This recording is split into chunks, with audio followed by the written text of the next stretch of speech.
Buenas tardes. Vamos a dar inicio al tema del día de hoy. Como verán allí, se trata de afectividad, emociones, motivación, ¿no? Vamos a empezar. Probablemente en muchos momentos ustedes han escuchado o han hecho la diferenciación entre vida afectiva, vida intelectual, ¿no? Suele hacerse eso. Una diferenciación de como si fueran dos polos diferentes. Vamos a revisar el día de hoy. Las emociones probablemente es lo que tenemos más cercano, es lo que aflora cuando vemos una película o cuando la recordamos.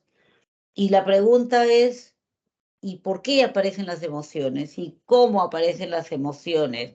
Eh, ¿Qué utilidad tienen las emociones dentro de nuestra vida? Entonces, vamos a revisar el día de hoy qué cosa es afectividad, qué cosas son emociones, qué cosa es motivación. Y respecto al primer tema, ¿qué función cumplen las emociones?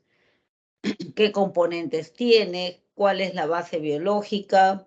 ¿Qué tiene que ver con la cognición? ¿Cómo se expresan las emociones? ¿Qué clases de emociones existen?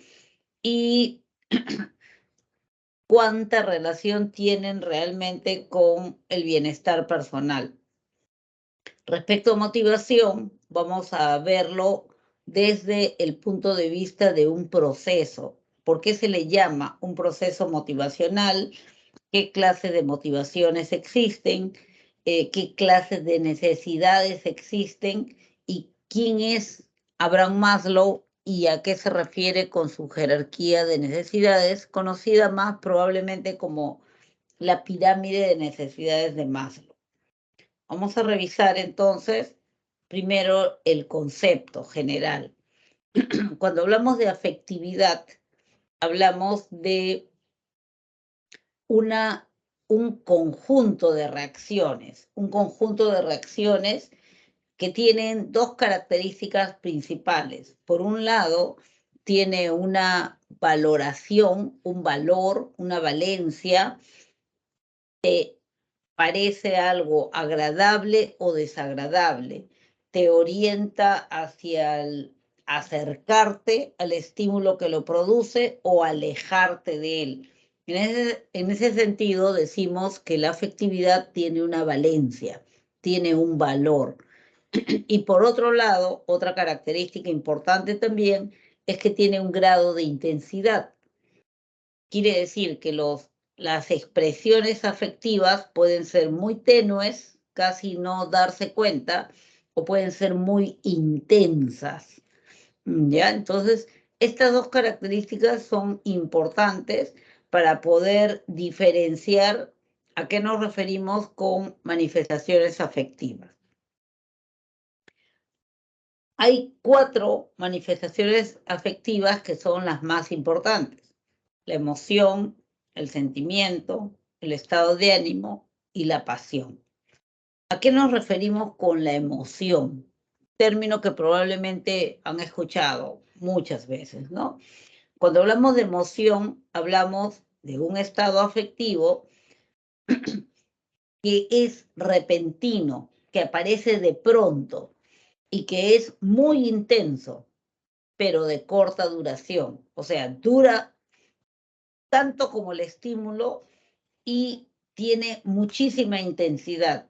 Tiene tanta intensidad que las reacciones fisiológicas que provoca son muy evidentes, están muy a la vista, todo el mundo la puede ver, ¿ya? Entonces, la emoción es el estado afectivo intenso, pero breve, que produce reacciones fisiológicas manifiestas. Cuando estoy con miedo, por ejemplo, en mi rostro se refleja. Cuando estoy triste, también se refleja en mi rostro. Además, muchas veces puedo terminar llorando, que también es una manifestación afectiva, o de repente encerrándome en mí misma, no compartiendo, no hablando con nadie. Cuando hablamos de estado afectivo, hablamos de una manifestación afectiva que es mucho más duradera, o sea, no es tan breve como la emoción, sino que es larga, es duradera y es poco intensa, o sea, un sentimiento no es fuerte, así como la emoción, ¿no? No, es más bien baja intensidad, pero más estable. Se dice que en la emoción, perdón, que en el sentimiento prima el aspecto racional del individuo, ¿no? Entonces, el sentimiento resultaría un poco de la frecuencia de un determinado tipo de emoción en una situación determinada. Entonces, eso carga esa situación de un estado afectivo llamado sentimiento. Entonces, ¿por qué te gusta esta casa, no? Bueno, porque aquí he vivido desde chiquito, tengo lindos recuerdos, o sea, yo soy consciente de por qué razón experimento esa sensación afectiva, ¿no? Aquí prima en el sentimiento lo que es el componente subjetivo. Hemos hablado antes que lo subjetivo es lo más privado que tienes y que incluye tus pensamientos y tus sentimientos. En este caso, que hablamos de sentimientos, al referirnos a lo subjetivo, nos referimos a tus pensamientos. Eso quiere decir que en todos los sentimientos hay un pensamiento de por medio. Yo puedo expresarlo, yo puedo decirlo, yo puedo verbalizar por qué razón experimento ese sentimiento en un lugar, en un sitio, en una circunstancia, ante alguna persona determinada. Un tercer estado afectivo o manifestación afectiva es la llamada o el llamado estado de ánimo. Cuando hablamos de estado de ánimo, hablamos algo así como un sentimiento un poquito más frágil. Hablamos de un estado afectivo que no tiene un claro origen. Tú no sabes exactamente por qué. Sabemos que depende un poco de la percepción que tú tienes del particular que tienes del mundo, de las cosas, de la situación, pero exactamente no podemos definir el origen de un estado de ánimo. Pero lo que sí podemos decir es de que es muy sensible a la estimulación externa. O sea, es muy frágil, puede modificarse por alguna situación externa. Entonces yo puedo levantarme de muy buen estado de ánimo, que es como una disposición, ¿no? Me levanto optimista, me levanto feliz, me levanto contenta, no sé exactamente por qué, pero me levanto así. Pero en camino a mi trabajo de repente pasa algo y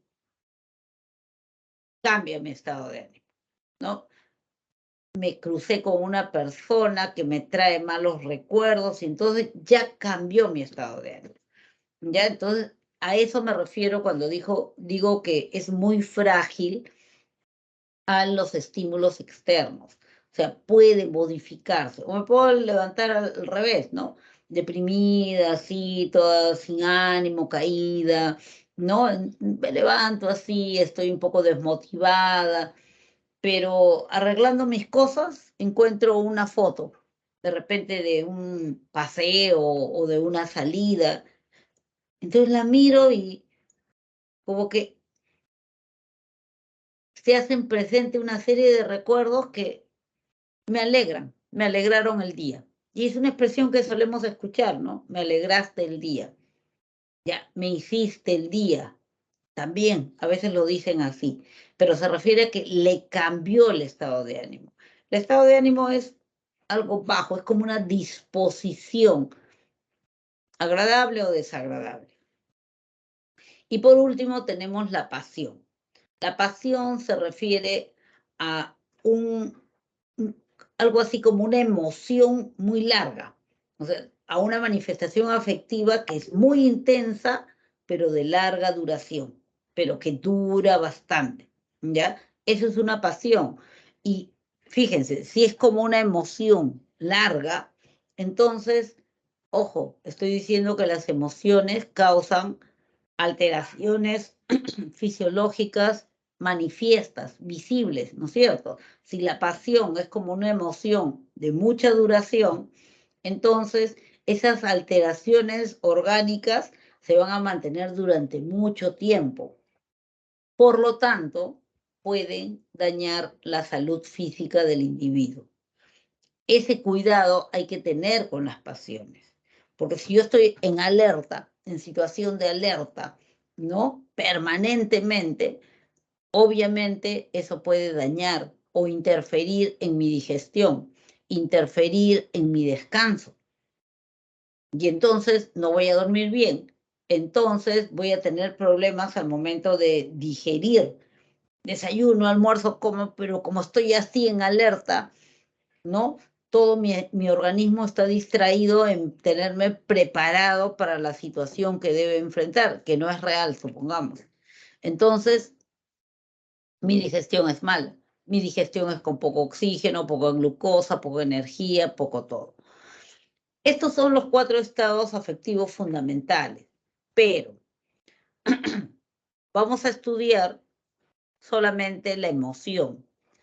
Dado que siendo corta de duración podemos ver el inicio y el final, dado que siendo intensa en las manifestaciones, siendo muy intensa, es como que acentúa los indicadores, o sea, los podemos ver mejor las reacciones.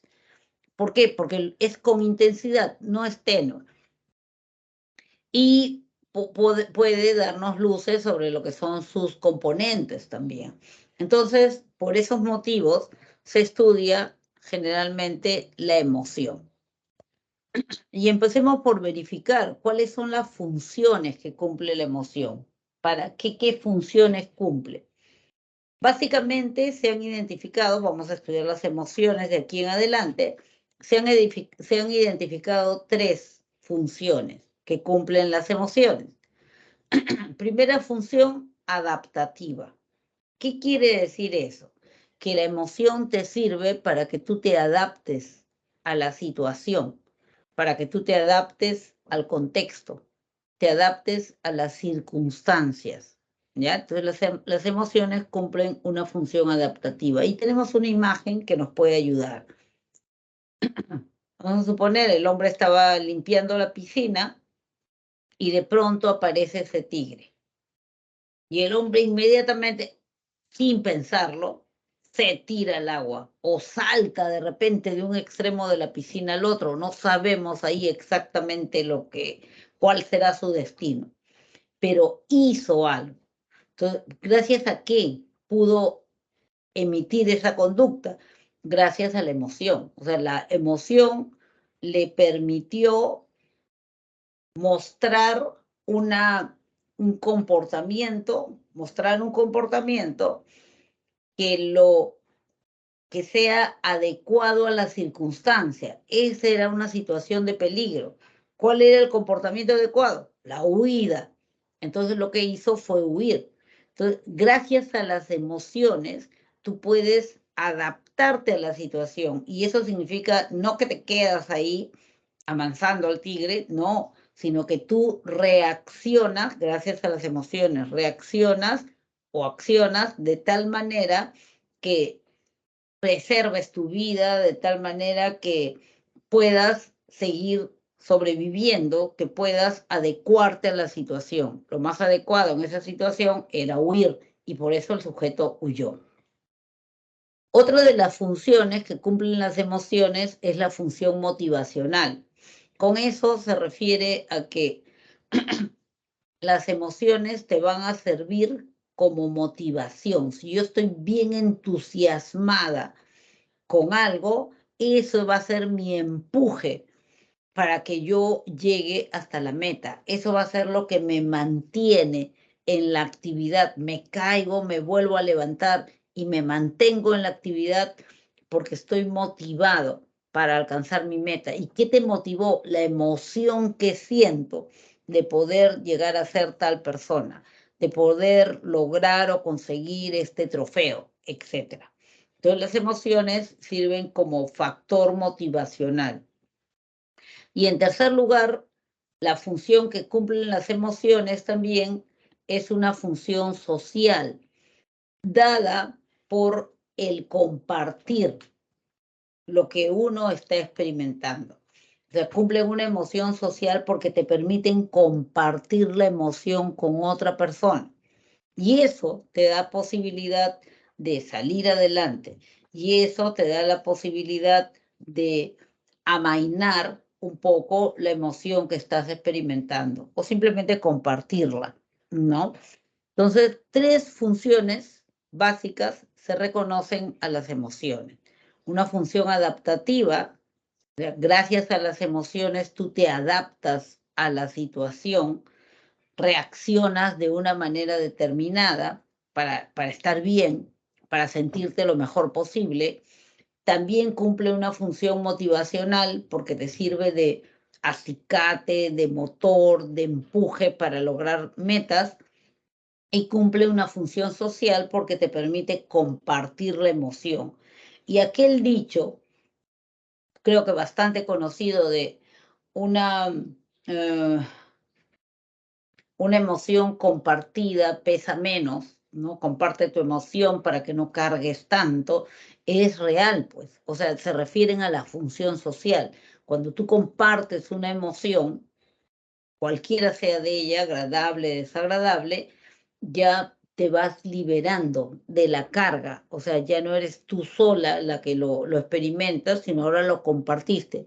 Te da la posibilidad también de recibir opiniones.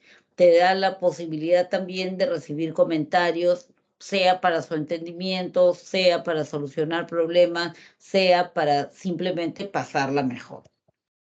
Entonces, reconocemos 3 funciones importantes para las emociones. ¿Cuáles son los componentes de la emoción? ¿Tiene partes? ¿Cuáles son los componentes? En otras palabras, hemos dicho de que una manifestación afectiva cualquiera es una reacción en varias áreas, varios niveles de reacción en cada uno de esos componentes, ¿ya? Entonces, las diferentes áreas está referida a los componentes de las emociones. Básicamente, 3 componentes. Los llamados componentes subjetivos, que se refieren fundamentalmente a pensamiento, a lo que tú piensas de la situación. ¿Ya? Aparece el tigre, sujeto tiene 25 años, entonces dice, esto es un peligro, es terrible. O sea, yo tengo un pensamiento, elaboro un pensamiento sobre la situación. El sujeto tiene 3 años, no va a pensar, no es una persona que todavía tiene un pensamiento ni siquiera lógico, todavía no hay racionalidad. Entonces, el sujeto va a pensar cualquier otra cosa, ¿no? Gatito grande, ¿no? Y no le da miedo por el pensamiento que tiene, ¿no? Entonces, pero hay una elaboración de pensamiento, hay un pensamiento que sale ante una situación determinada. Entonces, cuando hablamos de componentes subjetivos, nos estamos refiriendo a los pensamientos, a cómo lo veo, a cómo lo percibo, a cómo interpreto esta situación que tengo al frente. Un segundo componente es el componente conductual.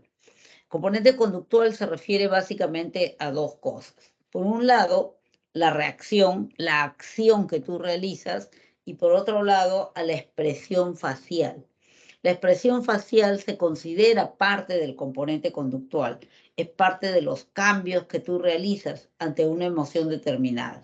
Entonces tú le ves la cara, sabes que está en pánico, o le ves la cara y lo ves que está contento, que está tranquilo, ¿no? Entonces la expresión facial es un componente conductual de la emoción. Lo que hace también es parte del componente conductual de la emoción. Y finalmente tenemos el componente fisiológico. Cuando hablamos del componente fisiológico nos referimos a las alteraciones que se van a producir en el organismo como consecuencia de la emoción, ¿no? Generalmente, si se trata de una emoción como cólera, miedo, lo que vas a sentir es el corazón, que late más rápido, la digestión, que la haces mal, tu rigidez o contracción muscular, ¿no? Entonces, todas esas alteraciones son a nivel fisiológico. Entonces, podemos resumir que los componentes de las emociones son de tres tipos. Subjetivos, todo lo que tenga que ver con pensamiento, percepción; conductuales, que tiene que ver con las acciones que realizas e inclusive con tu expresión facial; y componentes fisiológicos, que se refiere a las alteraciones que se van a producir en el organismo a partir de la emoción, ¿sí? Entonces tenemos tres componentes diferentes en la emoción. Y podemos analizar un caso, si gusta.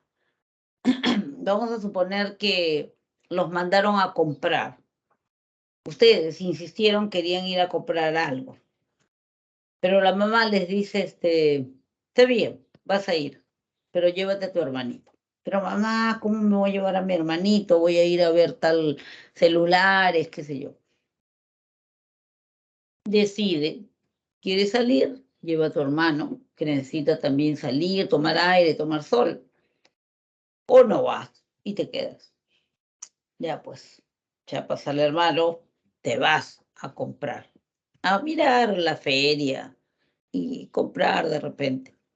Entonces, de pronto estás bien entusiasmado porque estás viendo equipos de última generación y de pronto volteas y le dices, mira este con muñequitos, y tu hermanito no está.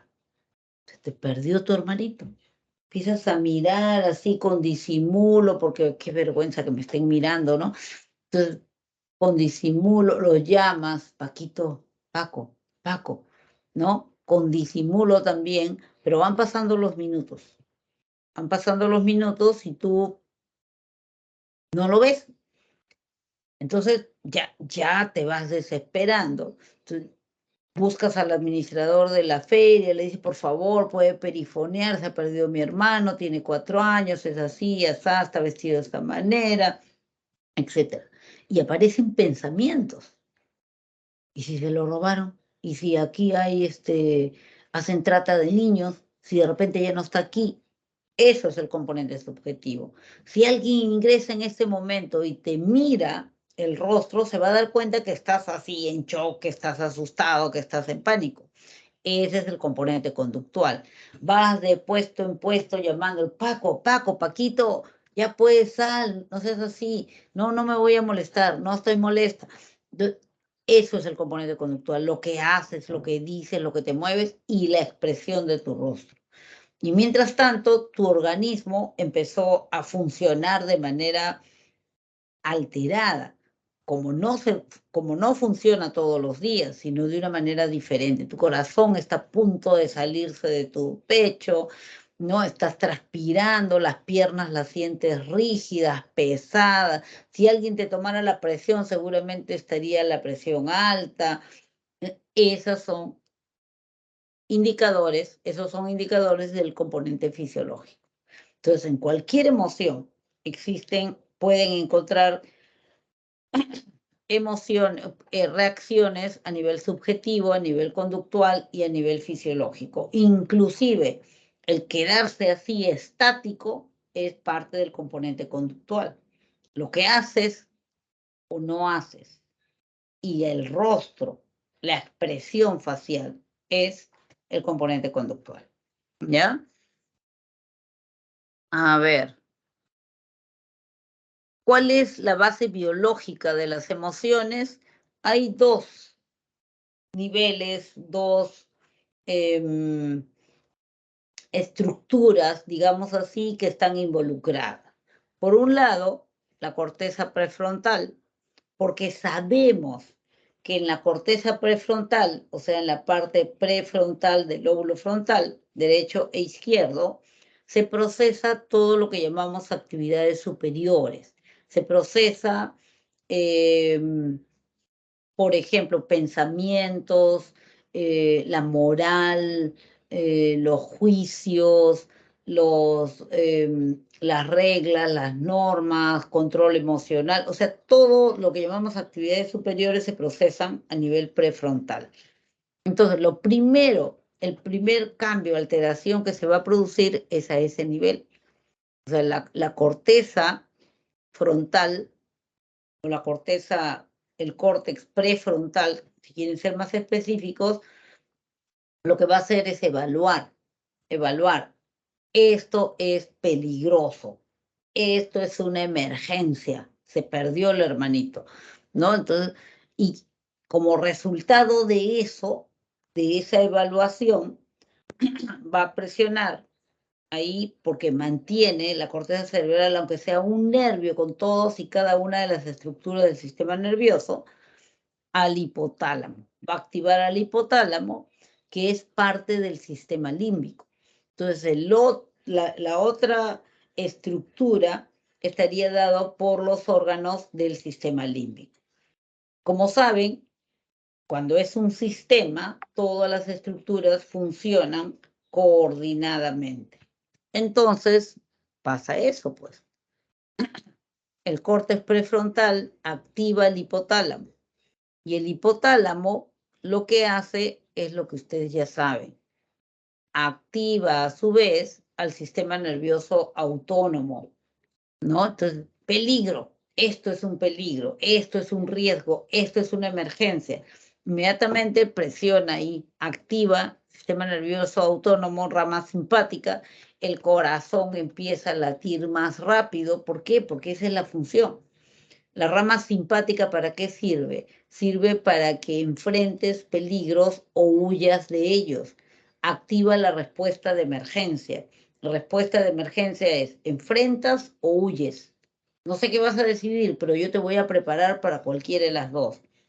Entonces, lo que hace el organismo a partir del sistema nervioso autónomo es, empieza a bombear más sangre, con más fuerza, con más rapidez, y tú sientes que tu corazón parece que se va a salir de tu pecho, empieza a bombear más sangre para mandar más oxígeno, más glucosa, más energía, más todo a las extremidades, porque si decides enfrentar, tus manos, tus brazos tienen que estar fuertes, muy fuertes, tienen que estar sobrecargados de energía, pero si lo que decides es huir, tus piernas tienen que estar sobrecargadas de energía para que puedas salir, atravesar una valla, saltar de un sitio a otro, descolgarte de la ventana, o sea, todo. Necesitas más energía en tus piernas. Entonces, brazos y piernas se recargan de energía gracias a la actividad del sistema nervioso autónomo en su rama simpática. Otro de las estructuras del sistema límbico que se va a activar entonces, ¿por qué? O sea, el cerebro activa el hipotálamo, pero el hipotálamo es parte del sistema límbico. Al ser parte del sistema límbico, un sistema es la coordinación de acciones, ¿no? Coordinación de estructuras. Entonces va a activar al hipocampo también. O sea, es como que lo despierta el hipocampo. ¿Y el hipocampo qué tiene que ver? El hipocampo tiene que ver con la memoria. Entonces, se habrán dado cuenta o van a corroborarlo en este momento que cuando ustedes enfrentan una situación de miedo, inmediatamente aparecen otros recuerdos de situaciones más o menos parecidas. Entonces, me acuerdo que vi una película, claro, que pasaba esto, y el tigre se comió la pierna del hombre. Me acordé en ese momento. Me acordé como una ráfaga, pero me acordé. Entonces, ¿eso por qué? Porque se activó el hipocampo. ¿Qué más se activa? Se activa la amígdala cerebral. Y como ustedes saben, amígdala cerebral tiene que ver todo con las emociones. Quiere decir, cuando se activa el sistema límbico, se activa el hipotálamo, se activa el hipocampo, se activa la amígdala cerebral. ¿Cuál es el resultado? La amígdala cerebral va a producir todos los cambios que tengan que ver con la emoción que se está experimentando. Es miedo. Ya, activa la cara de miedo, si quieren ponerlo así de mecánico. Activa la cara de miedo, activa el cuerpo de miedo, las hormonas que se producen en el miedo, los neurotransmisores que se producen en el miedo. Entonces, activa la respuesta de miedo. Si fuera alegría, activará la respuesta de alegría. Entonces, esas son las estructuras que se van a ver alteradas en una situación de emoción. Primero la corteza prefrontal y después el sistema límbico. ¿En qué áreas?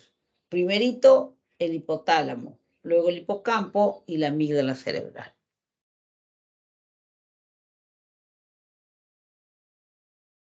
¿Qué más tenemos ahí? A ver. ¿Qué tiene que ver la cognición con todo eso? Bueno, los teóricos cognitivistas, como ustedes lo saben, parten de este principio general, que de una situación estímulo, apenas se produce una situación estímulo, cualquier situación, el sujeto realiza una evaluación, piensa, genera un pensamiento, o sea, los estímulos afectan a los procesos cognitivos y los procesos cognitivos son los que provocarían la conducta. En este caso, y ajustándolo a la emoción, lo que dicen los teóricos cognitivos es, el estímulo va a provocar un o unos pensamientos valorativos. O sea, el sujeto va a pensar algo sobre lo que está pasando. Esto es peligroso, por ejemplo. Y ese pensamiento es el que provoca la emoción. Esto es peligroso, entonces me da miedo. Y se arma otra vez todo el circuito. Vamos a revisar dos teorías, la teoría de Stanley Schachter y la teoría de Richard Lazarus. ¿Qué dice Stanley Schachter? Dice lo siguiente, cuando se produce una situación determinada, una situación generadora, en este caso otra vez de miedo, el estímulo va a generar que el sujeto piense, enjuicie, valore dos cosas, ¿ya? Entonces, ante una situación determinada, se van a producir dos valoraciones. Uno, la valoración de los cambios en el funcionamiento de tu organismo y la valoración también de la situación. Valora la situación paralelamente y valoras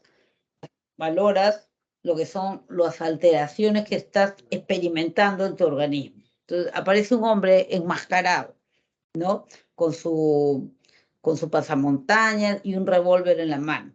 Y mete el revólver en el carro. Entonces, inmediatamente tú automáticamente vas a pensar en dos cosas. Mi corazón está a punto de salirse de mi pecho, mis piernas se han puesto rígidas, no voy a poder correr, ¿no? Evalúas los cambios que se producen en tu organismo y evalúas también la situación. Esto es un robo,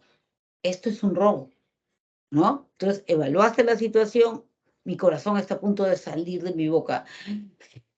Estoy respirando con tanta dificultad como si no tuviera pulmones. Entonces, ya está.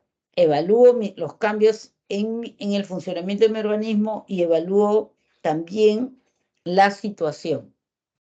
Y como consecuencia de esta doble valoración, se produce la emoción, ¿ya? Se produce la emoción. Eso es lo que dice la teoría de Stanley Schachter. Stanley Schachter lo que dice entonces es, las situaciones, estímulo, provocan una emoción, pero lo provocan a partir de la valoración que el sujeto haga de dos situaciones, los cambios que se producen en su organismo y la situación misma. Valoro la situación, valoro los cambios que se han producido en mí. Y como consecuencia de esa doble valoración, yo recién experimento la emoción, ¿no? El hombre con el pasamontañas, mi corazón está a punto de salirse de mi pecho, estoy transpirando y pienso, me va a robar. Ya perdí ya, este me va a robar, ¿no? Entonces me da miedo. Eso es lo que dice Stanley Schachter. La otra teoría cognitiva que les están presentando es la teoría de Richard Lazarus. ¿Qué dice Richard Lazarus? Tiene razón, Shasta. Cuando hay una situación, estímulo determinada, el sujeto lo que realiza es una doble evaluación. Tiene razón, es una doble evaluación, pero esta doble evaluación se da secuencialmente. Primero evalúa algo. Uy, chispas, lo borré.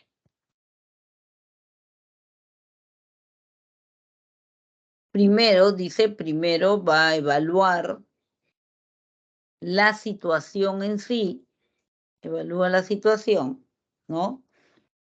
Evalúa la situación y a eso se le llama evaluación primaria. Y luego que ha evaluado la situación, va a evaluar su capacidad de superar o no la situación.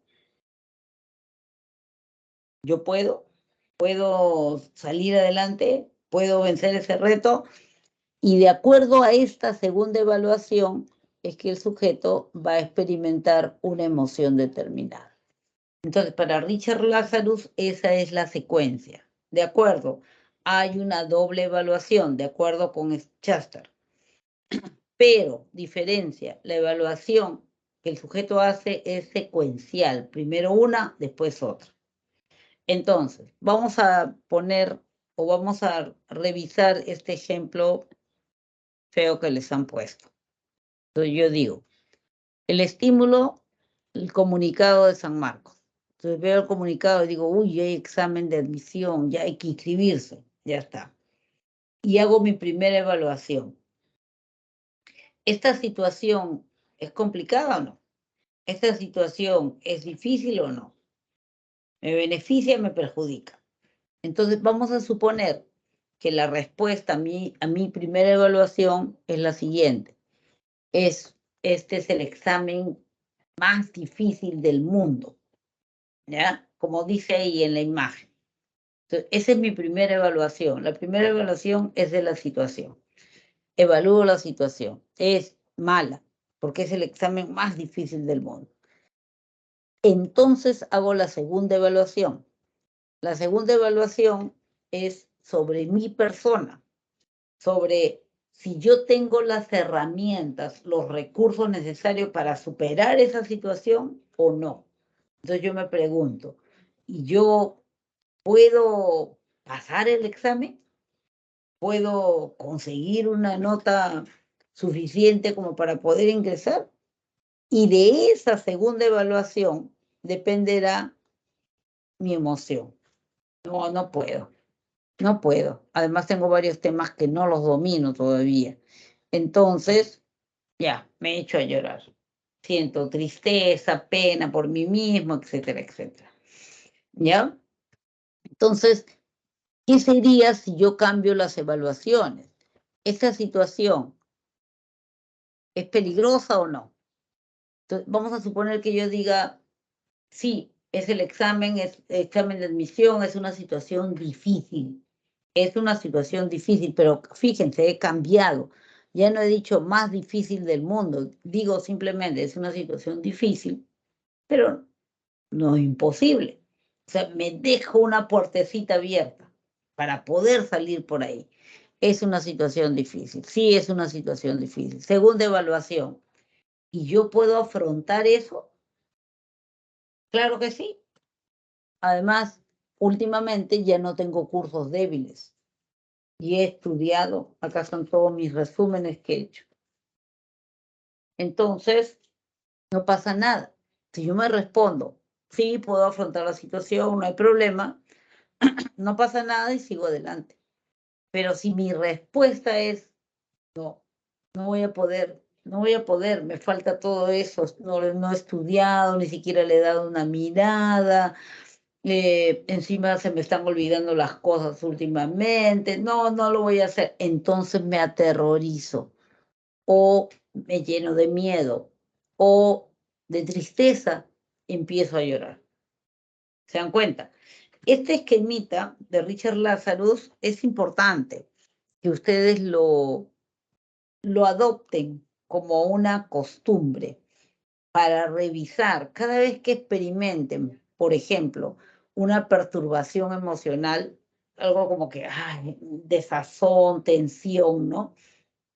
Fíjate, ¿qué te produjo eso? Tú vas a decir, eso me produjo tal cosa, ¿no? El hecho de que sí, estoy triste, estoy perturbada, no tengo ganas de nada, y eso ha sido porque me separé de mi esposo, ¿no? Hemos peleado y ya le he dicho que se vaya. Sí. Primera evaluación, revisa las evaluaciones que has hecho, revisa las evaluaciones. Esta situación es buena, es mala para ti. Es pésima, pues es mala, es una mala situación. Tengo 2 hijas, ¿qué voy a hacer? Que no sé qué cosa, ya. O sea, es mala la situación. Segunda evaluación, ¿y tú puedes afrontar esa situación o no puedes? Entonces, si yo me digo, no, no puedo, no voy a poder, no, me voy a morir de pena, no sé, ya no tengo cabeza para nada, entonces probablemente me llene de miedo, esté ansiosa, angustiada.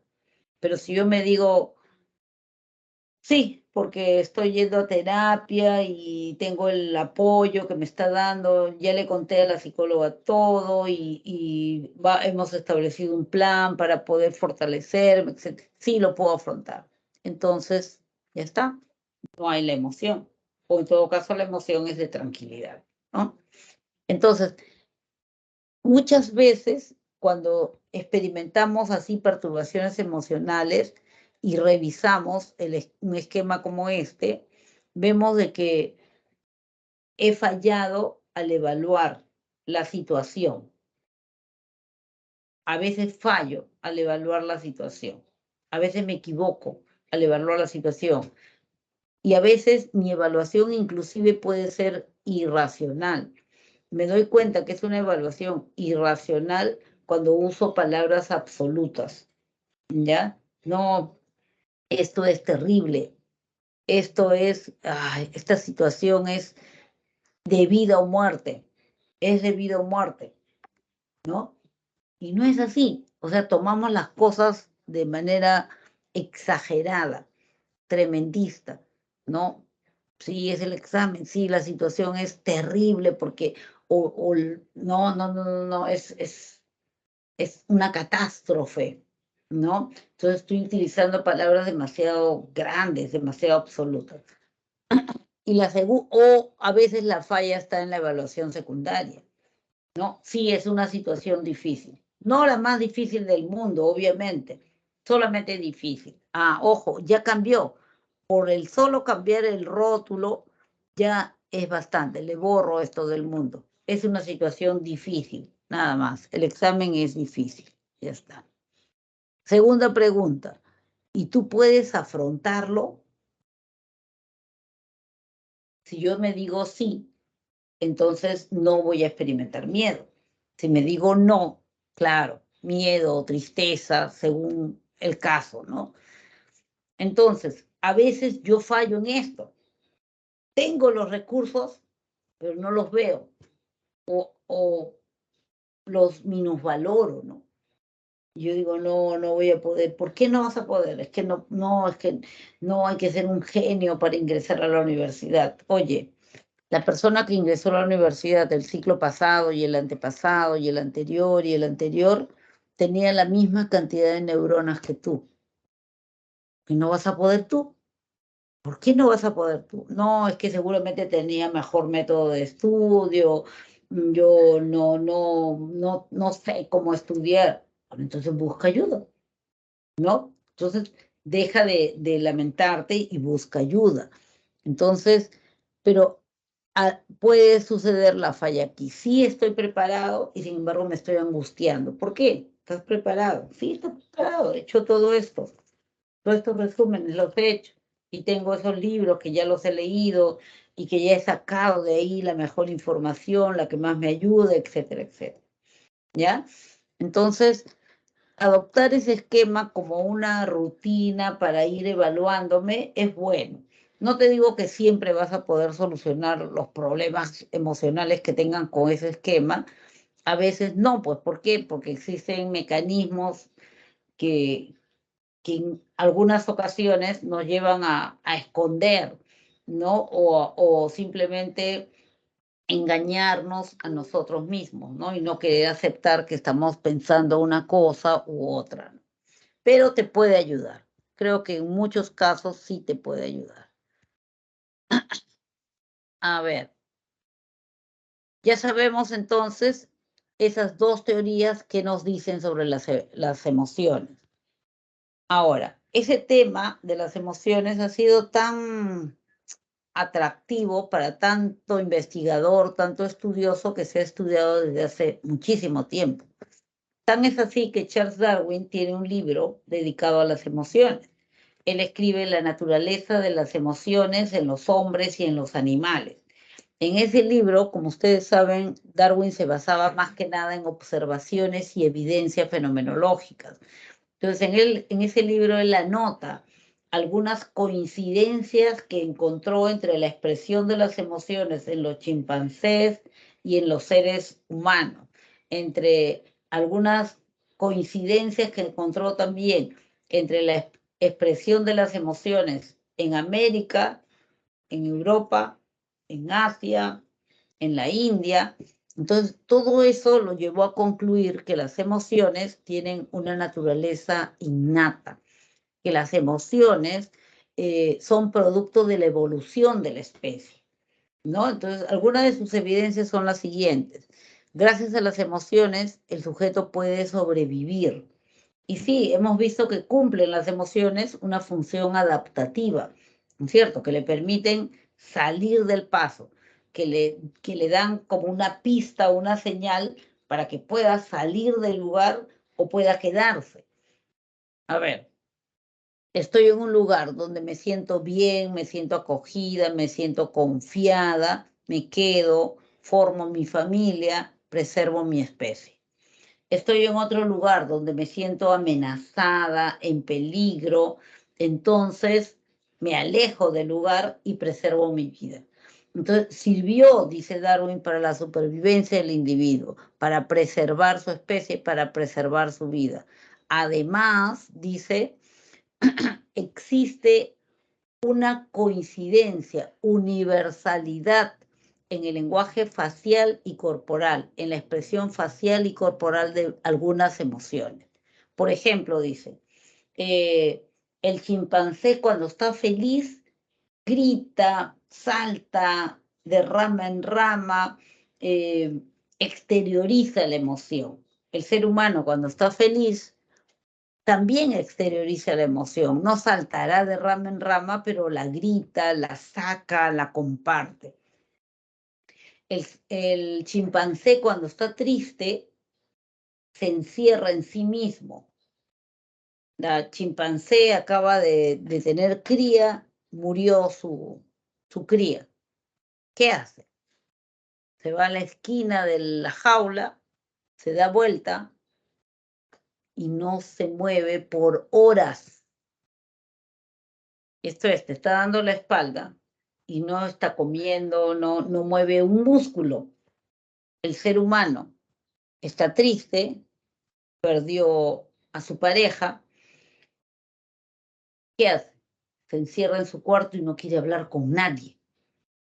Entonces, eso, y corroborándolo, viendo lo que se repetía en diferentes partes del mundo, lo lleva a postular de que las emociones tienen un carácter innato. Por la expresión facial, por el comportamiento del sujeto ante diferentes tipos de eventos. Casi 100 años después, Paul Ekman, un psicólogo, realiza una investigación transcultural, o sea, una investigación que atraviesa culturas.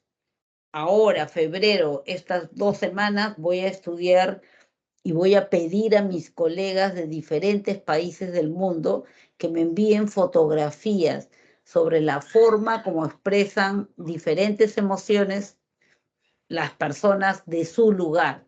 En Canadá, en Francia, en Suiza, en África, en la India, etc. Y comparo. Entonces, él llega a la conclusión de que existen emociones que tienen la misma expresión facial en todas partes del mundo, en todo lado. Tienen la misma expresión facial. Dice, todo el mundo sonríe cuando está feliz, sin que nadie se lo haya enseñado, desde chiquitos, desde bebés. Todo el mundo llora cuando está triste, aquí, en la India, en el Congo, en todas partes. Nadie se lo enseñó, es espontáneo. Entonces, él se focaliza en la expresión facial y sostiene eso. Sostiene que existe una expresión facial ligada a cada una de las emociones. ¿Sí? De acuerdo con ello, y a partir de eso se dividen o se encuentran dos tipos de emociones. Las emociones primarias, que son a las que se refería Paul Ekman y que se refería Charles Darwin también, que son emociones innatas, son instintivas, nadie te lo enseñó. Acuérdense de Watson con el niño Albert, él hablaba del miedo como una reacción innata, y sí, tenía razón, era una de las emociones básicas: miedo, tristeza, alegría, enojo, asco, sorpresa. Nadie te la enseña, tú la traes. Y están presentes en todas las culturas y tienen, por las investigaciones de Ekman, una expresión facial determinada y no otra. Nadie expresa su tristeza de esta manera, ni nadie expresa su alegría de esta manera, ¿no? Entonces, cada una tiene una expresión facial asociada. Pero una característica más importante de las emociones básicas es que tienen una gradiente de intensidad. Eso quiere decir que van aumentando en intensidad, que no empiezan así de golpe, sino que poco a poco van aumentando en intensidad. Al comienzo puede ser que algo me mortifique, me fastidia, sí, me perturba, me enoja, me da cólera, me da rabia. O sea, ahí hay una gradiente de intensidad.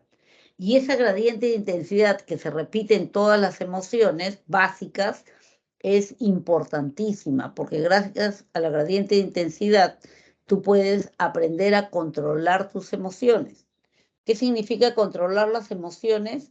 Aprender una forma adecuada de expresar tu emoción. Ojo, subrayado y en mayúsculas. Expresar tu emoción. La única forma como tú te puedes deshacer de una emoción es sacarla. No hay otra. No hay otra forma. ¿Ya? Las emociones no se pueden esconder, no se van a desvanecer, no van a desaparecer solitas. Solo van a desaparecer cuando tú las saques. Pero el secreto es sacarlas de la manera más adecuada, sacarlas de la mejor manera posible. ¿Ya? Ya, eso. Y existen otras emociones que son llamadas las emociones secundarias o sociales. Las emociones secundarias o sociales son emociones que has aprendido en tu vida social, en tu relación interpersonal. Ya tenemos vergüenza, culpa, celos, envidia, amor, orgullo. Vergüenza y culpa se parecen ambas en que son emociones que aparecen después que tú has evaluado tu propia conducta, ¿ya? Ahí aparecen. Evalúo mi conducta y me doy cuenta que fallé, no hice lo que tenía que hacer, tenía que cuidar a mi hermano y lo descuidé y se perdió. Culpa, siento culpa. Vergüenza. Evalúo mi comportamiento y me doy cuenta que no he cubierto las expectativas de otros. Mis amigos esperaban que yo agarrara ese trabajo y no lo hice, qué vergüenza. O de repente de otros internos. ¿Qué diría mi mamá si se entera que estoy haciendo tal o cual cosa? ¿Qué diría mi padre si estuviera vivo? ¡Qué vergüenza! No he cubierto las expectativas. Celos y envidia se parecen porque ambas surgen de la comparación. En la envidia, yo envidio a alguien que tiene algo que yo deseo, pero no tengo. Por eso me da envidia. Otra vez se compró algo. Es el colmo, no debe estar en algo feo, me da cólera, me da envidia. Celos, yo tengo algo, pero creo que esa persona me lo quiere quitar porque es mejor que yo. Entonces experimento celos. yo tengo la confianza en mi jefe, pero ha llegado este nuevo que le trae café, que al final de cuentas ahora dice que es medio pariente y creo que me va a quitar la confianza que yo tenía con él. Entonces experimento celos. Además es mejor que yo. También haya atravesado una baja autoestima. Amor, orgullo son emociones agradables. Orgullo, cuidado con eso. ¿Ah? El orgullo es la alegría que experimentas por tus progresos. Es bueno, es alimento de la autoestima. No confundir con vanidad. Amor es el deseo de bienestar para la otra persona. Yo deseo que te vaya bien. Eso es amor. Yo deseo que superes tal o cual problema. ¿Qué tiene que ver la afectividad con el bienestar personal? Tiene que ver mucho, pues. Y Goleman te dice que lo que deberías hacer es desarrollar estas capacidades. Adaptabilidad, o sea, lo que veíamos hace algún momento, adaptarte a las circunstancias, al contexto, para poder seguir adelante. Autodominio, que se refiere al control de las emociones, lo que acabo de mencionar, expresarlo de la forma más adecuada posible, sin dañar a nadie ni dañarte a ti mismo. Confiabilidad, que haya coherencia entre lo que dices, pensar o sentir y lo que sientes en realidad. No, no me molesta, pero sí estoy molesto. O sea, no hay coherencia. Se refiere a eso con confiabilidad. Innovación, ser capaz de aceptar lo que otros puedan decir, la forma como otros puedan manifestar sus emociones y aprender también de repente en formas novedosas de manifestar tu emoción. Y escrupulosidad, que se refiere a hacerte responsable de las emociones que has expresado, hacerte responsable de las consecuencias que han tenido en los demás. Vamos a hacer un pequeño corte de 3 minutos para que puedan estirar sus piernas, para que puedan de repente tomar un vaso de agua y venir corriendo para seguir con la segunda parte, ¿sí? Los dejo un ratito entonces. De repente, ¿no? O mi papá va a estar orgulloso. Se dice que es un factor motivacional cognitivo cuando lo que yo sacio con mi conducta es una necesidad cognitiva, o sea, un pensamiento, cambio mi forma de pensar, mi forma de evaluar. Se dice que es un factor motivacional ético cuando lo que yo voy a conseguir es hacer realidad o practicar, poner en práctica uno de los valores principales para mí. O sea, de acuerdo a mi jerarquía de valores, yo pongo en acción uno de esos valores.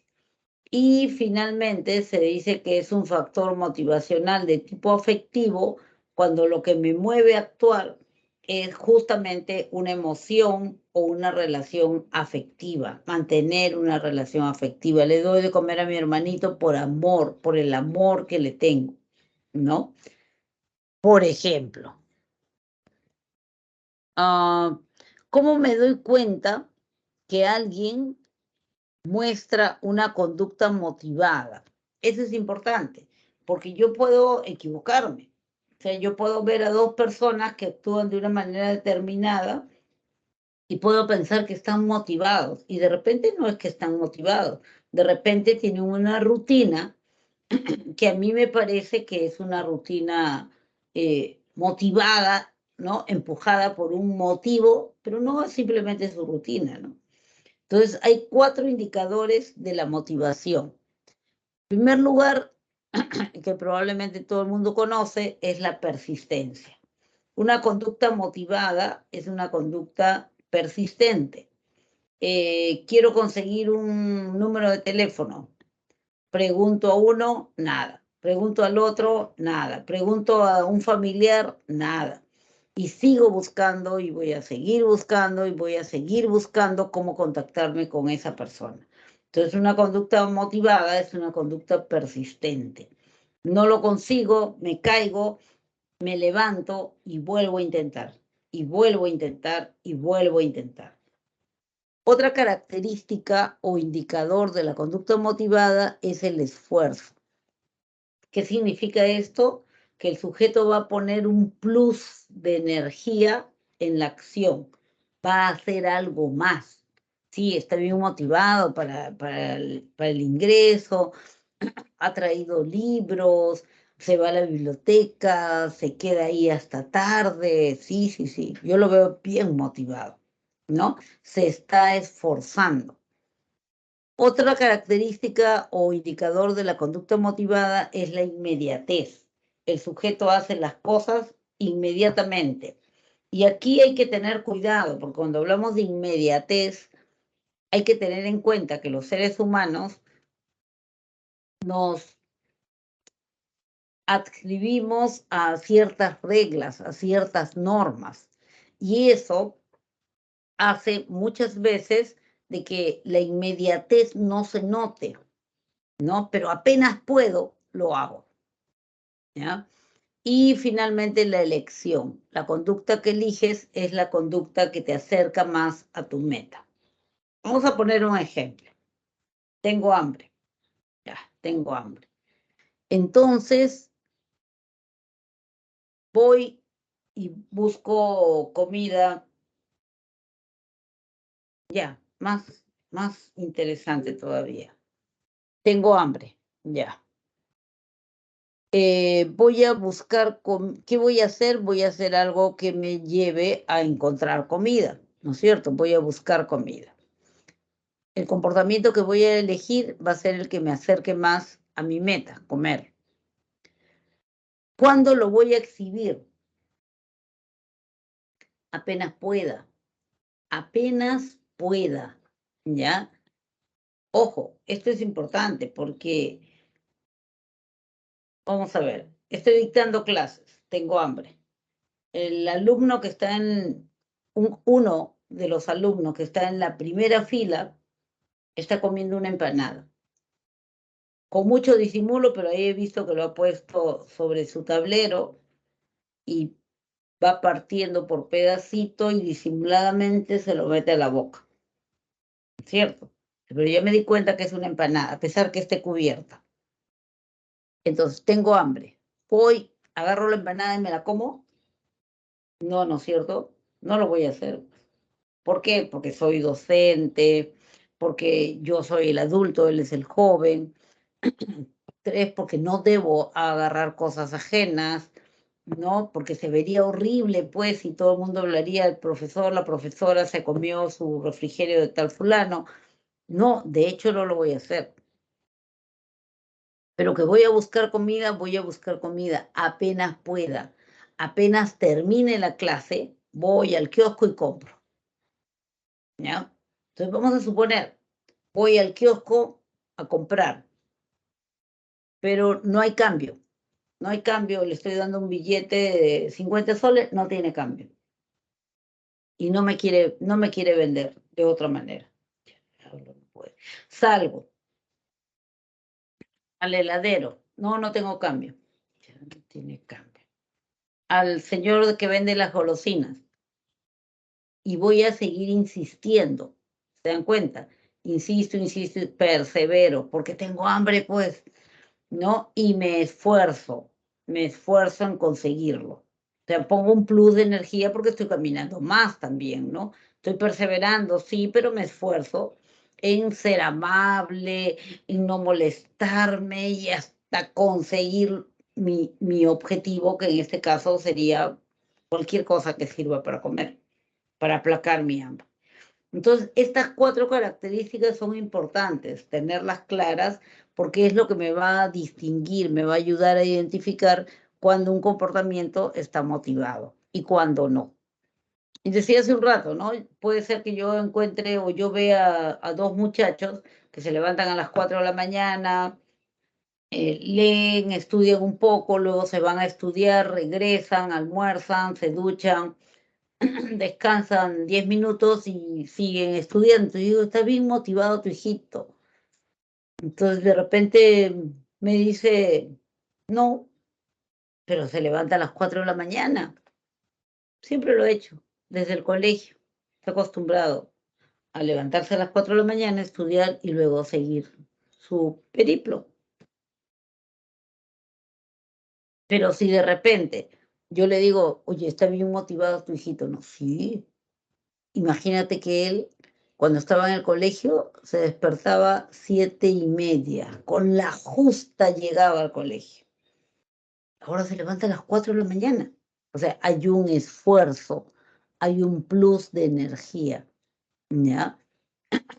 Entonces es importante ver esos indicadores, saber distinguir esos indicadores para darse cuenta cuando una conducta está motivada y cuando no.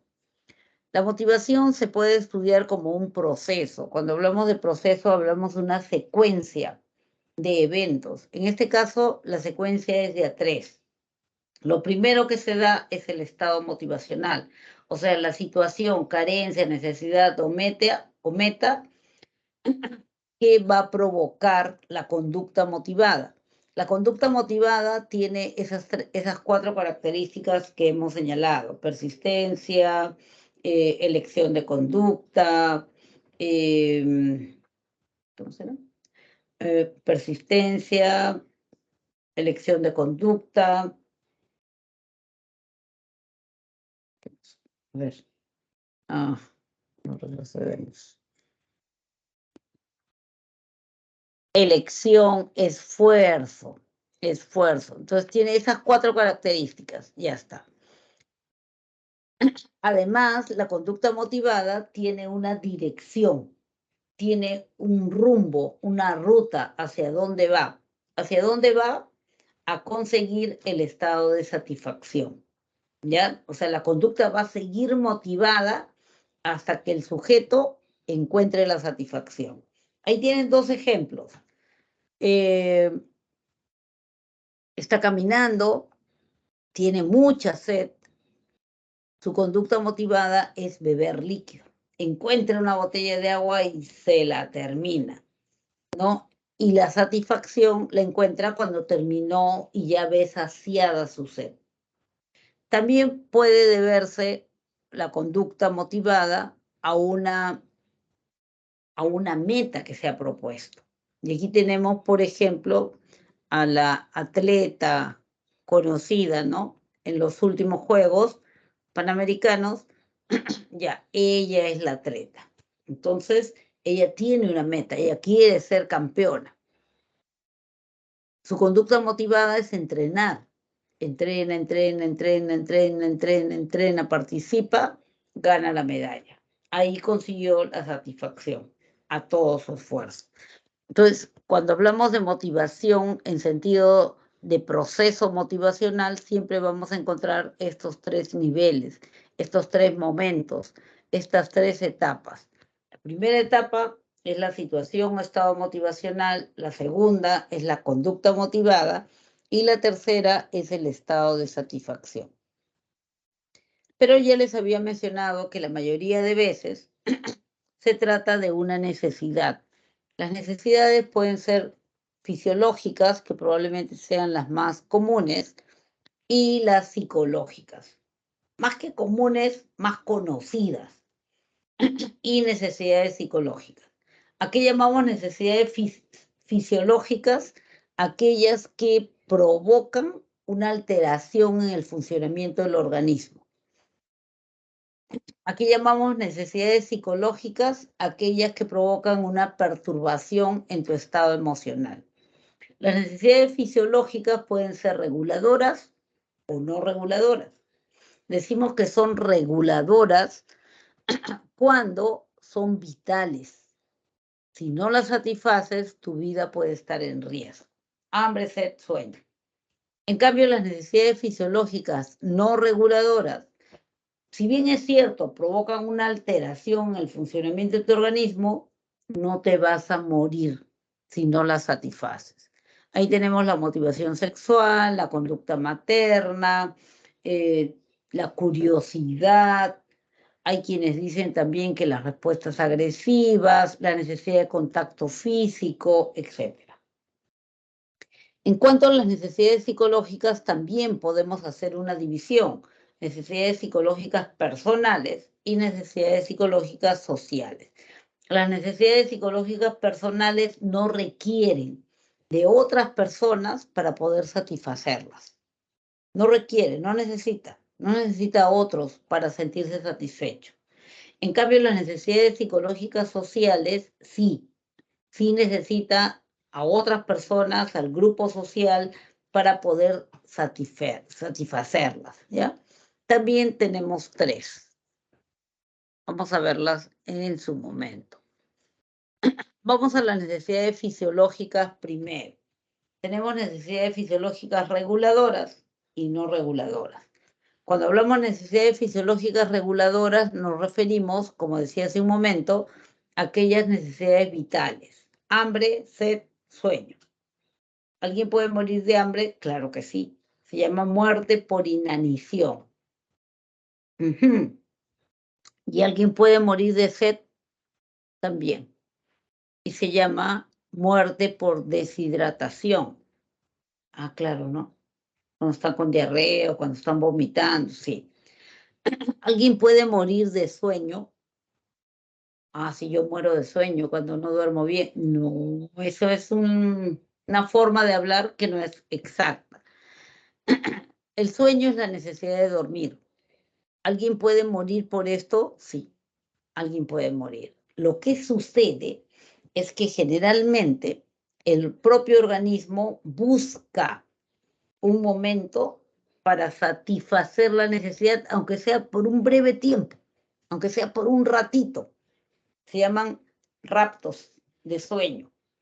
Ejemplo, tú dices, no, esta noche me voy a quedar de largo. Tengo todo esto que leer, no voy a quedar de largo, no voy a dormir. Yo juro que no voy a dormir. Traigo mi café, mi chocolate, mi Coca-Cola, ya todo lo que me han dicho por ahí. Entonces estoy estudiando, estoy leyendo, estoy resumiendo. De pronto me doy un golpe en la cabeza. ¿Qué? Ah, estaba cabeceando. ¿Qué hora es? ¿Las 5? No puede ser. Si ahorita eran las 2 de la mañana, ¿cómo van a ser las 5? No, no, no, no. A ver, reloj, mi celular. ¿Qué pasó? Tu organismo buscó un momento para dormir, porque lo necesita, porque es una necesidad fisiológica reguladora. O de repente ya se quedaron en equipo, ¿no? Ya cada uno tiene la consigna de que si ve que el otro está pestañeando, ya inmediatamente lo despierta, le pasa este paño con agua, lo que sea, pero nadie va a dormir. Nadie duerme. Cuando te estás yendo a entregar el trabajo, ni siquiera conseguiste asiento en el micro. Entonces ahí,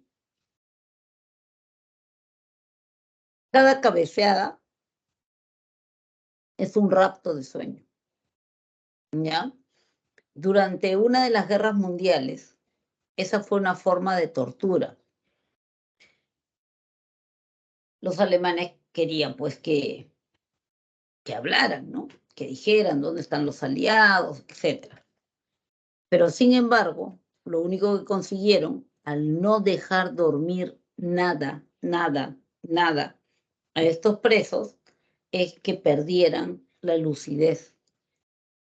¿Qué sucede? Es que durante el sueño, el organismo se repone, cambia una sangre usada, llena de toxinas, por otra sangre cargada de oxígeno, glucosa, energía en general. Si no hay ese momento de sueño, si no hay ese dormir, esto no se realiza. Y si no se realiza, te intoxicas. ¿Qué significa eso? De pronto te empiezan a aparecer granitos que no se curan, que se convierten en llaga, que sangran. Entonces, eso sucede. Y así como las células de tu piel, de tus músculos se van dañando, ¿no? también se dañan las células de tu cerebro. ¿Y cuáles son las muestras? De pronto,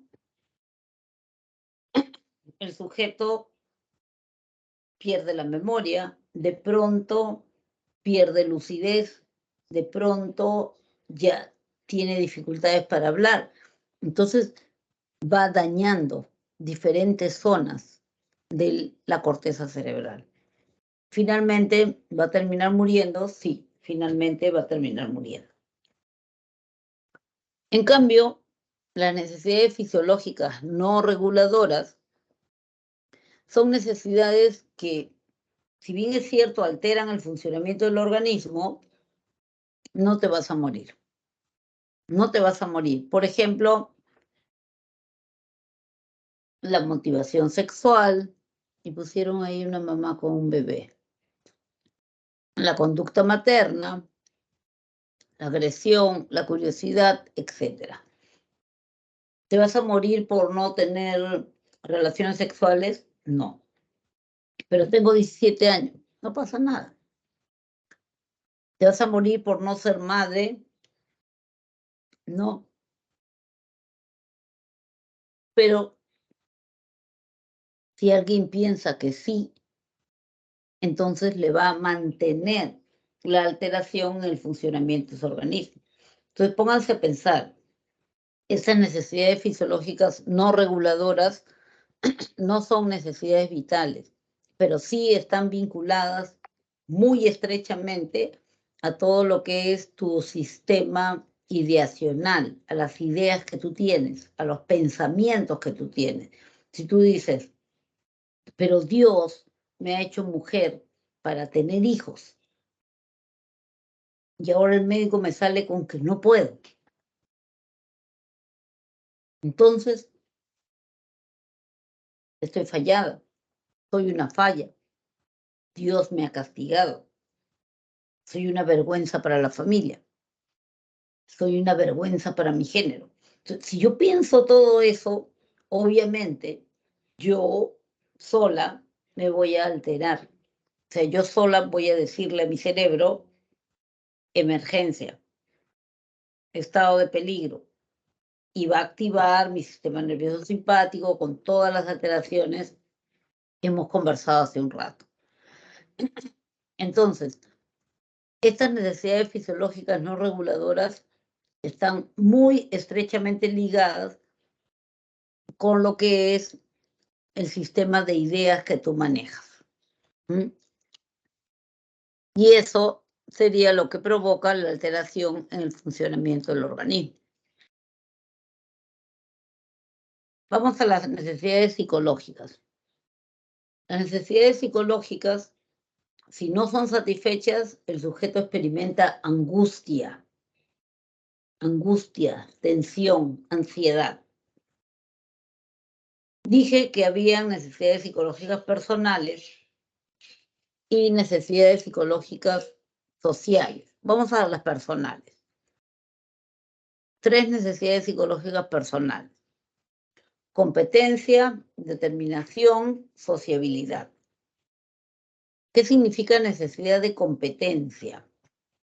Competencia en su acepción que se relaciona con ser competente, no de rivalizar, no, ser competente, ser idóneo, ser hábil, ser buena en algo, ¿ya? Entonces tenemos necesidad de competencia, tenemos necesidad de sentirnos que somos buenos en algo, ¿ya? Entonces, no necesito a otras personas, no necesito a otras personas para eso. Cuando te quedas hasta las 3 de la mañana tratando de resolver un ejercicio que no se lo vas a presentar a nadie, estás satisfaciendo tu necesidad de competencia, ¿ya? Entonces, eso es necesidad de competencia. Cuando te quedas ahí, ya es que tengo que terminarlo, es que tengo que hacer tal cosa.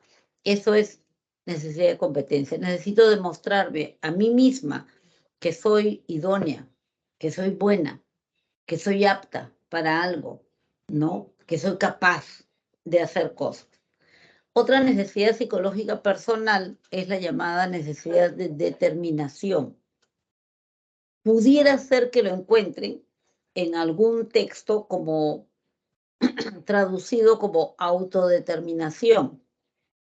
La necesidad psicológica personal de determinación o autodeterminación es lo mismo, es un sinónimo, ¿ya?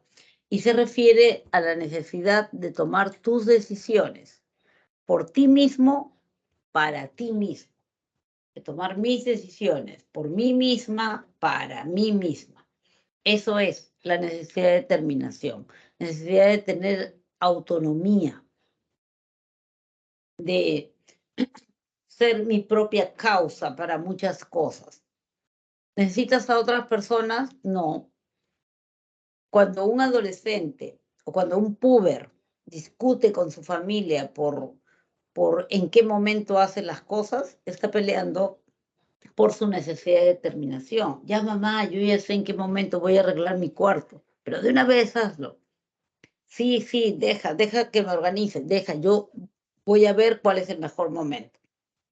Lo que quiero es déjame decidir por mí misma, para mí misma, ¿ya? Y la tercera necesidad psicológica personal es la necesidad de sociabilidad. Cuando hablamos de necesidad psicológica personal de sociabilidad, nos referimos a una necesidad que podría asemejarla de repente y representarla mejor como necesidad de pertenencia. A eso se refiere, ¿ya? ¿Por qué es personal? Si dice que necesito pertenecer a un grupo o ser parte de un grupo, porque eso es necesidad de pertenencia. Se dice que es una necesidad psicológica personal porque no interesa si el grupo te acepta o no te acepta. Lo importante allí es que tú te sientas parte del grupo. Eso es necesidad psicológica de sociabilidad. Es un poco complicado de entender porque generalmente muchos de nosotros tenemos claro a dónde pertenecemos, dónde nacimos, de qué país soy. O sea, lo tenemos clarísimo, muchos de nosotros. Pero pónganse a pensar de repente en una persona que ha crecido en un albergue, que llegado a la pubertad, como que hay algo que le incomoda y le surge la ideita esta de averiguar sobre sus orígenes. Entonces quiere saber quién es, ¿no? Entonces se acerca ahí a la administración del albergue y pide por favor que le entreguen su ficha, su historial. Y la secretaria le dice, disculpe, yo no puedo entregarle ese material, pero es mi vida. Lo lamento, pero sin autorización no le puedo entregar nada. Pero es mi vida.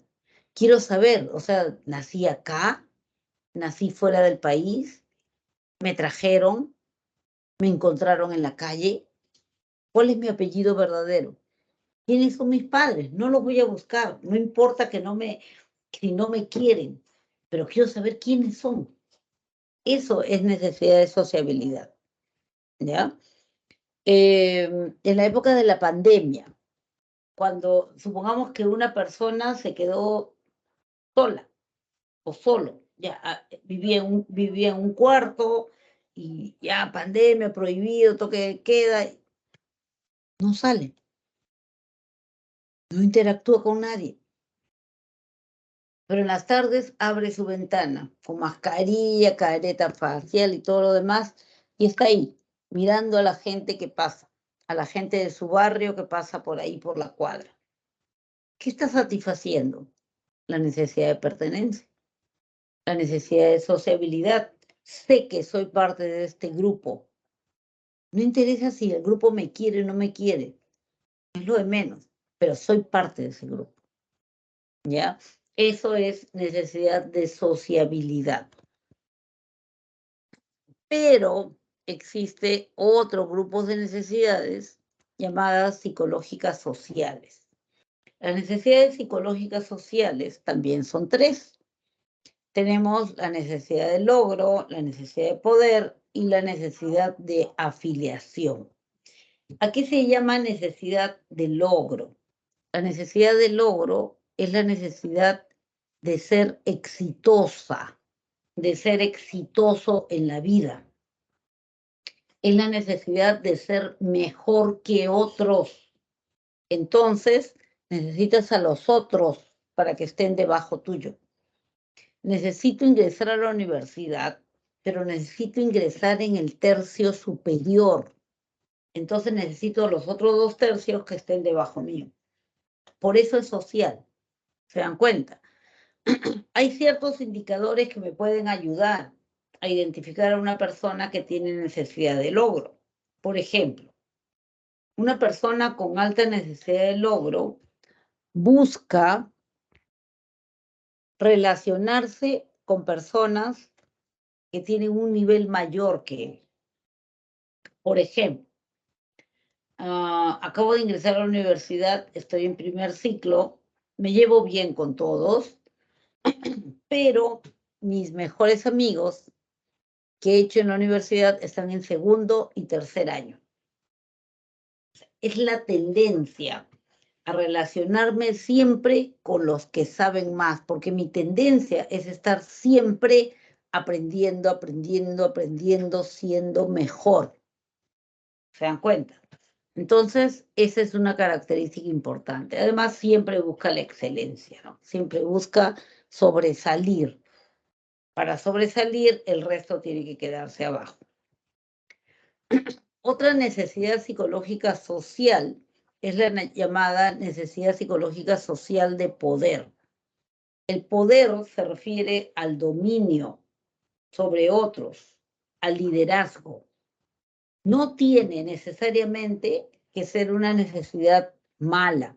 O sea, tener necesidad de poder no es algo malo, si no se exagera. Es necesidad de liderazgo. ¿Cuántos líderes buenos hay en el mundo? Entonces, ese es el asunto, ¿no? ¿Qué necesita esta necesidad para ser satisfecha? Necesita que el grupo te reconozca como líder, que el grupo te reconozca como supremacía. Eso necesitas. Por ejemplo, están en clases presenciales, se acerca el auxiliar y te dice, les dice a todos en general, a la hora de salida, por favor, me dicen el nombre de su delegado, tienen que elegir un delegado. Uno se mira y por ahí se para alguien y dice, no se preocupen, yo puedo ser el delegado. Ya ahí vemos, ya ahí vemos. Quedó así.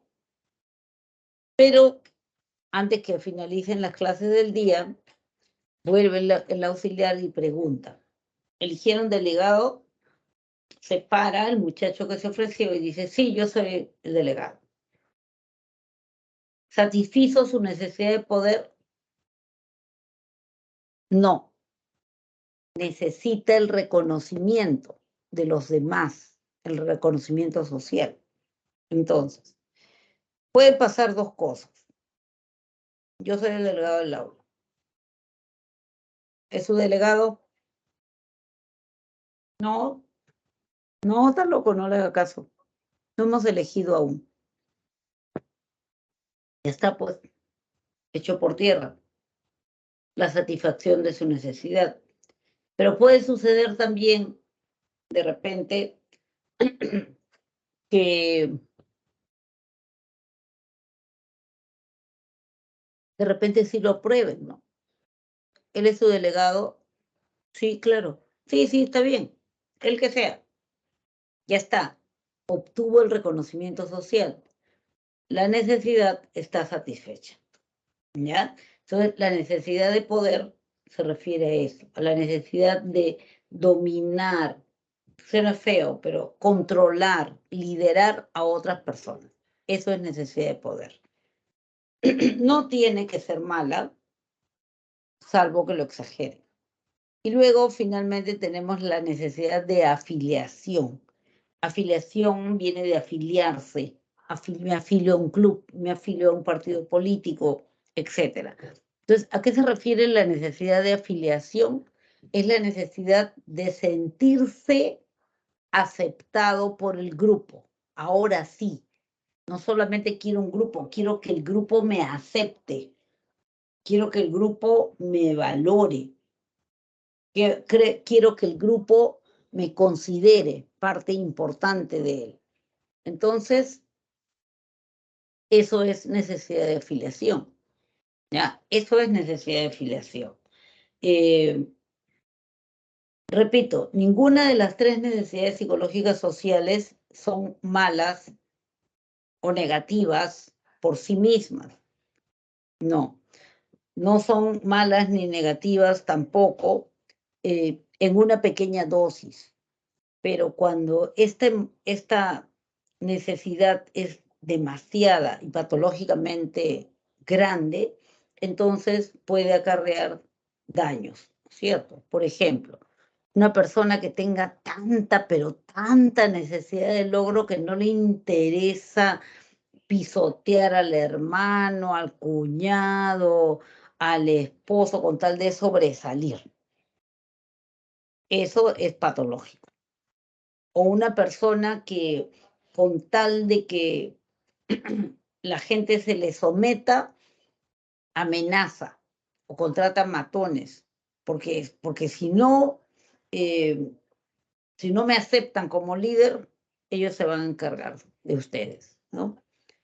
Eso obviamente es patológico. Una necesidad exagerada de afiliación es la que se puede producir, por ejemplo, cuando una persona es capaz hasta de dejar sus propios objetivos de vida con tal de ser aceptado por el grupo, ¿ya? Sus propios valores, sus propios intereses los va dejando de lado, porque lo prioritario para esta persona exagerada es que el grupo lo acepte. Entonces tengo examen mañana temprano y me vienen a buscar un grupo de amigos del barrio para ir a una fiesta. Hoy no, mañana tengo que levantarme temprano, discúlpame. Ay, ¿qué cosa tienes? Hoy ya te crees mucho, que hay que pedirte cita con agenda. No, te lo juro, tengo examen mañana temprano, tengo que levantarme temprano, que no sé qué. No. Entonces, ya yo digo, bueno, pues, pero, ay, caray, ¿ahora qué hago? Y si le digo que no, de repente ya no me vuelven a llamar, de repente me sacan del grupo, de repente ya nadie le va a interesar lo que yo pienso, no, ya, pues ya no importa, ya pues iré al examen trasnochado, como sea, pero ya, voy con mis amigos, ¿ya? Entonces, aquí la necesidad de afiliación ha sido exagerada, pues, tanto que le ha hecho perder o traicionar sus propios principios. Estas necesidades psicológicas sociales son importantes de tener en cuenta porque son las responsables de tus actitudes en la vida. Te habrás dado cuenta que en la vida hay ocasiones en las cuales tú simplemente reaccionas como si fuera una predisposición en ti, reaccionar de una manera determinada. Entonces, esa reacción así automática que parece, sí, como que la tienes ahí siempre, se llama actitud. Y las actitudes obedecen a la satisfacción de algunas de estas necesidades. Entonces, por ejemplo, yo tengo que evaluar unos expedientes para seleccionar a alguien y contratarlo. Si tengo alta necesidad de logro y yo voy a trabajar con él, entonces elijo al que tenga mejores calificativos, porque me garantiza un buen resultado. Como tengo necesidad de logro, yo quiero a alguien que me ayude, ¿no? Que me ayude, que me haga sobresalir. Si yo tengo gran necesidad de poder, voy a elegir a la persona que nunca ha tenido un reporte adverso de conducta, y que de repente existen indicadores de que es una persona obediente. Si tengo alta necesidad de afiliación, probablemente elegiré a la persona que tenga algún vínculo, algún conocido con otros, con alguno de mis amigos, de mis parientes, ¿no? Entonces yo voy a decir, mm, ay, caray, sí, pues elijo a él, porque es el hijo del compadre. Y si no lo elijo, de repente, ay, de repente ya no me vuelven a avisar para una reunión familiar, de repente toda la familia se molesta conmigo, me da la espalda, ya está, ¿se dan cuenta? Entonces, las necesidades psicológicas sociales no son patológicas, solo son patológicas en casos extremos. En casos extremos, cuando la gente no es capaz de diferenciar, pues, ¿no? Tenemos este gráfico elaborado por Abraham Maslow. Abraham Maslow es un psicólogo que realiza una investigación sobre el orden en que se van a satisfacer las necesidades. Él le interesaba saber, ¿y en qué orden se satisfacen las necesidades? ¿Cuál es la más importante? ¿Cuál es la menos importante? Bueno, todas son necesidades, pero ¿cuál se satisface primero? Entonces realiza una investigación en varios países del continente americano y llega a esa conclusión, que siempre, siempre, siempre se satisfacen primero, ¿no? Se busca satisfacer las necesidades fisiológicas, ¿ya? Entonces todo el mundo busca satisfacer primero su necesidad fisiológica. De repente estoy en la calle, no tengo un techo, nada, pero sé cómo conseguirme comida, sé dónde buscar agua, que sea la fuente del parque, no importa, pero es líquido, y dónde dormir, ya en la banca, aunque sea, pero satisfago mis necesidades fisiológicas. Cuando las necesidades fisiológicas están, aunque sean medianamente satisfechas, entonces experimentas un segundo tipo de necesidad, llamadas necesidades de seguridad. Aquí yo lo que quiero es sentirme protegido, seguro, que no me vayan a asaltar, por ejemplo, ¿no? Que no me quede sin plata para la comida. Entonces, busco mi seguridad. ¿Qué voy a hacer? Generalmente lo que hago es, me consigo un trabajo, ¿no? Para pagar un cuarto y tengo ahí un techo y tengo un candado y nadie entra a mi cuarto. Entonces, cuando ya he satisfecho, aunque sea medianamente, la necesidad de seguridad, experimento una necesidad de pertenecer a un grupo, de ser parte de un grupo. Entonces, un poco que me desespero porque quiero, me enamoro, formo mi familia, ahora tengo mi familia. De repente no me quiero casar. Entonces, de repente ya me afilio a mi colegio profesional o a un club del barrio, pero ellos son mi soporte emocional. Así satisfago mi necesidad de afecto, de, de relaciones grupales, etc. Luego de esto, cuando ya lo tengo, aunque sea medianamente satisfecho, aparece otro tipo de necesidad, que es la llamada necesidad de estima. Se le llama necesidad de estima a la necesidad de ser considerada, de ser tomada en cuenta, de ser admirada, ¿ya? Entonces yo de repente ya no me basta con ser madre de familia, con mis hijos, eh, necesito que me valoren, necesito escuchar que mi hija diga, sí, sí, mi mamá es bien buena, no, mi mamá es muy inteligente, no, sí, que mi mamá hace eso, o sea, necesito reconocimiento del grupo. O de repente ya yo me afilié a mi colegio profesional, pero voy a satisfacer mi necesidad de estima cuando la institución me pida de repente, por favor, puede hacerse cargo de esta charla, podría ayudarnos en esto otro, ¿no? Entonces ahí siento que me valoran mi trabajo y eso se llama necesidad de estima. Dice que hasta ahí el 70% de las personas vivía feliz y contenta. no pasaba nada, pero había un pequeño grupo que experimentaba un nivel más alto de necesidad, que es la llamada necesidad de autorrealización, o es la forma como Maslow lo llamó, ¿no? Necesidad de autorrealización. Se refiere a la necesidad de desarrollar plenamente su potencial intelectual, el científico que vive por la ciencia, para la ciencia, o su potencial espiritual, sea a través del arte, música, pintura, solo vivo por ello, o a través de la práctica de valores. Entonces yo vivo para la justicia, vivo por la democracia, vivo de repente, qué sé yo,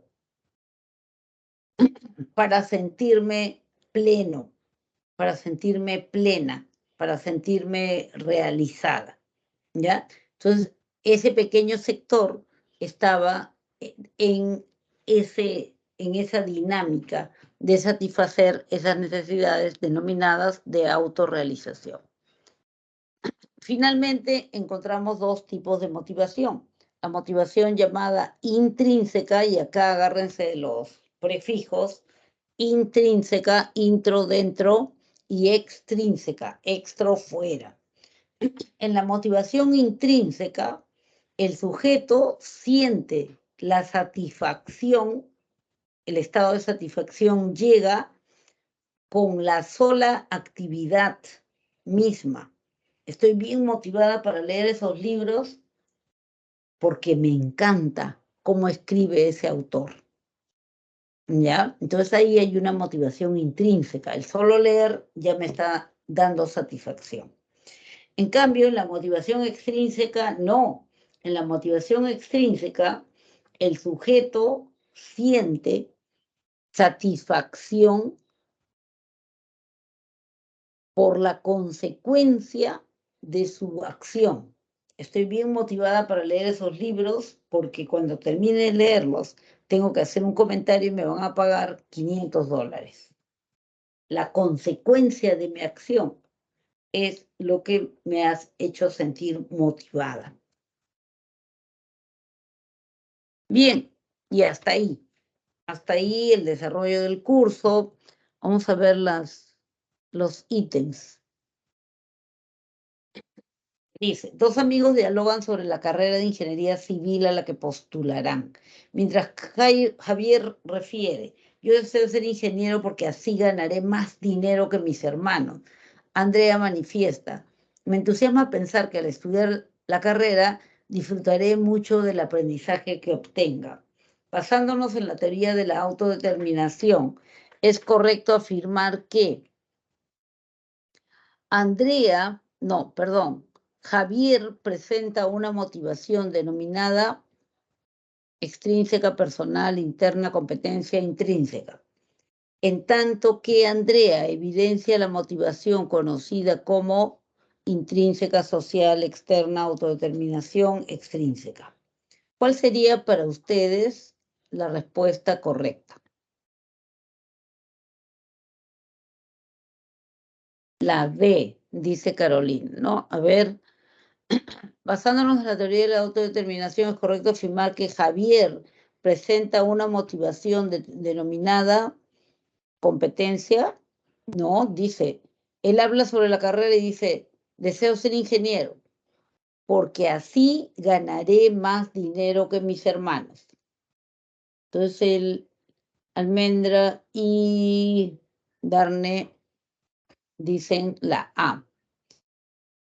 Presenta una motivación denominada extrínseca, sí, en tanto que Andrea evidencia la motivación conocida como entusiasmo de estudiar la carrera, porque así disfrutaré mucho del aprendizaje que obtenga. Sí, la respuesta correcta está en la letra A. La motivación de Javier es extrínseca y la de su hermana es intrínseca. Es correcto. Vamos a ver el otro ejercicio. ¿Ya? Dice, las necesidades fisiológicas se dividen en dos tipos, reguladoras y no reguladoras.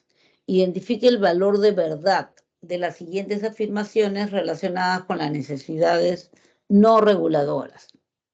Ya. Mantener un nivel adecuado de hidratación, especialmente en los días más calurosos de verano, ¿tiene que ver con las necesidades no reguladoras? ¿Verdadero o falso?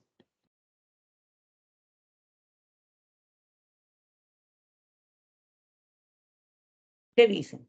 Mantener un nivel adecuado de hidratación, especialmente en los días más calurosos del verano, ¿está relacionado con una necesidad no reguladora? ¿Sí o no? Prendan su micro si quieren. ¿Verdadero o falso? Falso. Falso, pues claro, muy bien. Tomar un desayuno contundente para no experimentar languidez hasta la hora de almuerzo. ¿Eso tiene que ver con una necesidad no reguladora? Falso. Falso. Falso, muy bien. Falso. Poner en riesgo la integridad física frente a una amenaza por priorizar la salud de sus hijos, ¿tiene que ver con una necesidad fisiológica no reguladora?